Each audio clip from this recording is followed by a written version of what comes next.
Зміцер Васильев, актыўны ўдзельнік падзей 2020 года. З паломанымі рэбрамі цудам не трапіў у турму на доўгі срок. Вымушаны быў з'ехаць з Беларусі.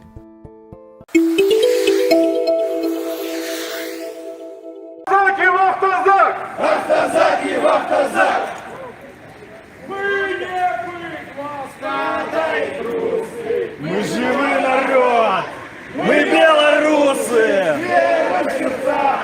Держим мы строй! Знамя свободы над головой! Зміцер, як вы трапілі у Польшчу? Это была досыць экстранная эвакуацыя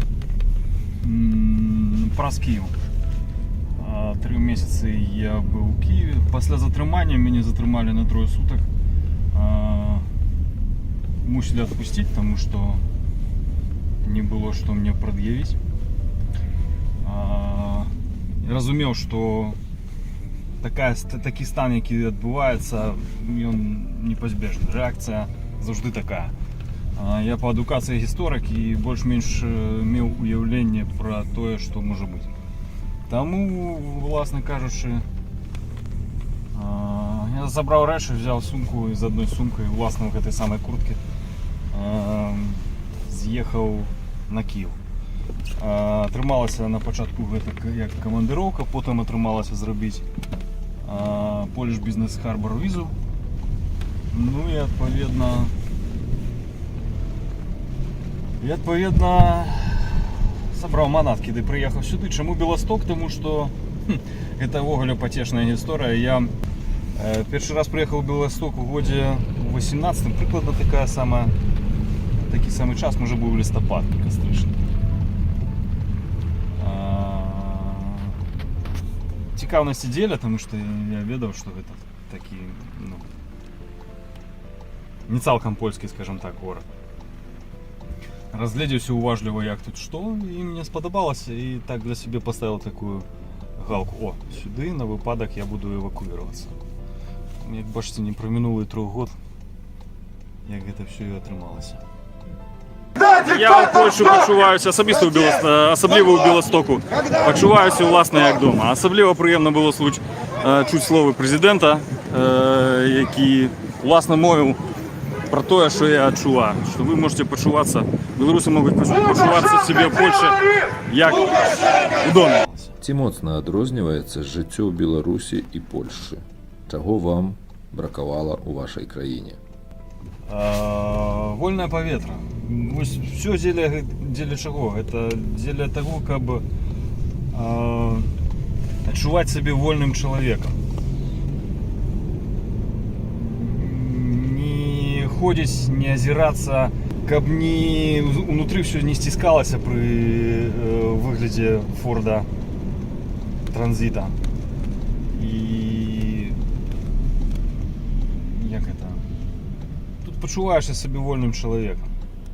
Гэта, для мяне гэта самае асноўнае. Я ввогуле, шчыра кажучы, не знаходжу недахопаў тут. Па-першае, бяспека, па-другое, это прававая дзяржава, гледзячы навіны пра тое, што адбываецца ў сейме, разумееш, што тут ідзе жывая дыскусія, абмяркоўваюцца гарячыя праблемы, а не так, як у Беларусі сядзяць ківалы і выконваюць усе загады з адміністрацыі. Асабіста для мяне, я лічу, што гэта вельмі станоўчая змена ў тым сэнсе, што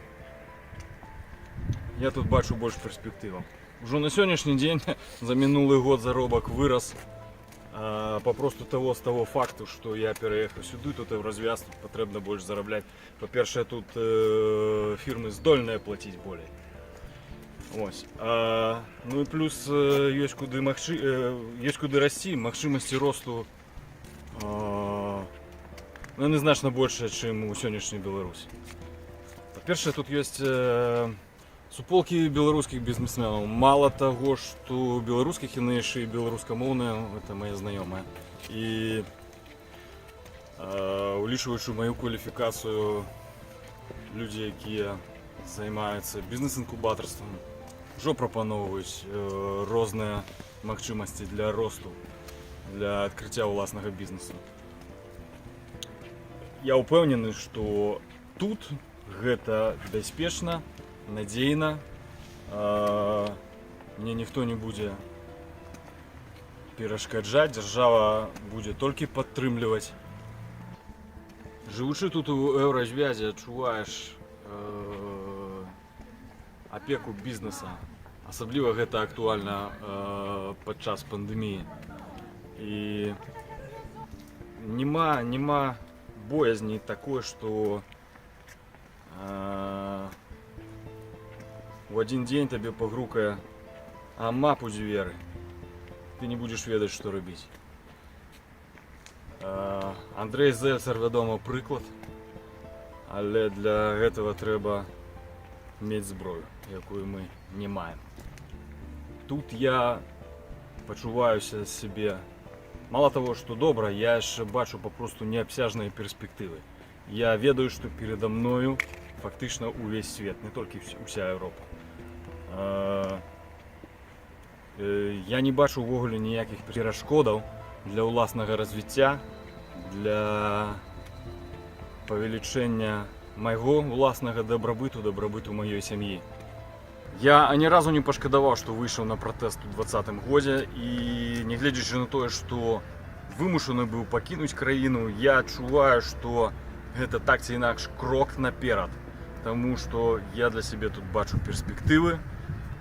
Перада мной фактычна адчынены ўвесь свет. Для мяне, для маёй сям'і гэта папросту неабсяжныя магчымасці наперадзе.